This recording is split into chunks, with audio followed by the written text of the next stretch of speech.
আসসালামু আলাইকুম। দিনটি ছিল জানুয়ারি মাসের ২৮ তারিখ রোজ বুধবার। কোনো কথা নাই আগ থেকে হঠাৎ ছোট ভাই হাবিবুল ও ভাতিজা সালমান কয় আজকে তারা খেলা রাখছে হরাইটাকা গ্রামের সাথে। আমি আবার ফুটবল প্রেমিক, না করতে পারলাম না।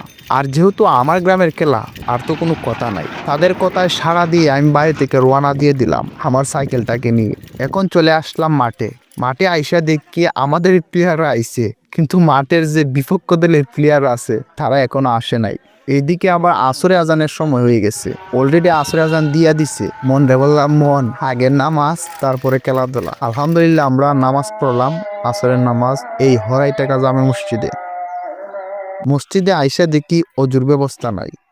এদিকে এত সুন্দর একটি অজুর ব্যবস্থা থাকার সত্ত্বেও তারা এটাকে এইভাবে নোংরা করে রাখছে, তা দেখে খুবই কষ্ট লাগলো।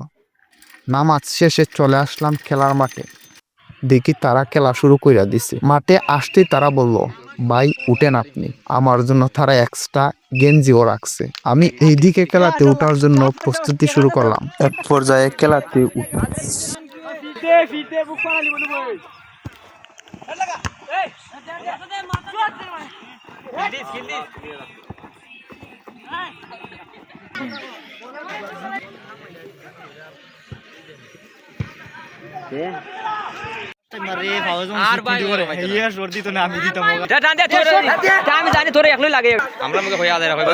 হয়ে যাচ্ছে, দেখা যাক কি হয়। গোলকিপার দাঁড়ে কেফাত ভাই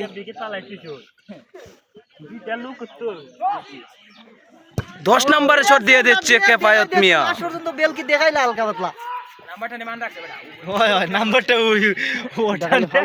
এক পর্যায়ে অনেক সময় খেললাম। খেলতে খেলতে হঠাৎ আমরা একটি গোল দিয়ে দিই। খেলা শেষ হওয়ার আগে রেফারি বেশি বোঝার কারণে আমাদের খেলার মন মানসিকতা নষ্ট হয়ে যায়। আমাদের বিপক্ষ দলের একটি প্লেয়ার আমাদের গোল পোস্টের ভিতরে ঢুকে আছে। আমরা রেফারিকে ডাইকা বলি, ভাই যে দেখেন উনি আমাদের গোল পোস্টের ভিতরে ঢুকে আছে, আপনি অফসাইড ধরেন। রেফারি আমাদের কোনো কথাই শুনলেন না, ওনার অফসাইড না ধরাতে গোলটি হয়ে যায়। যাই হোক, খেলা রেজাল্ট ছিল 1-1। আলহামদুলিল্লাহ মোটামুটি সুস্থভাবে সবাই খেলাটি খেলে শেষ করতে পারলাম। তো একটাই মেসেজ আমি আপনাদেরকে দিতে চাই, ভাই আপনারা যে বা যারা খেলা পরিচালনা করবেন, আপনারা হচ্ছেন খেলার দুটি পক্ষের অভিভাবক।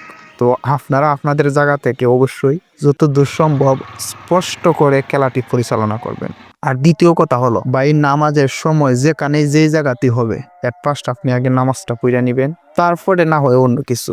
আমি আমার জায়গা থেকে যতদূর সম্ভব চেষ্টা করি নামাজ পড়ার জন্য। তো দেখা হচ্ছে নেক্সট কোনো ভিডিওতে। ততক্ষণ পর্যন্ত আমাদের এই পেজ এবং ইউটিউব চ্যানেলের সাথেই থাকেন। সবাই ভালো থাকেন, সুস্থ থাকেন। আল্লাহ হাফেজ।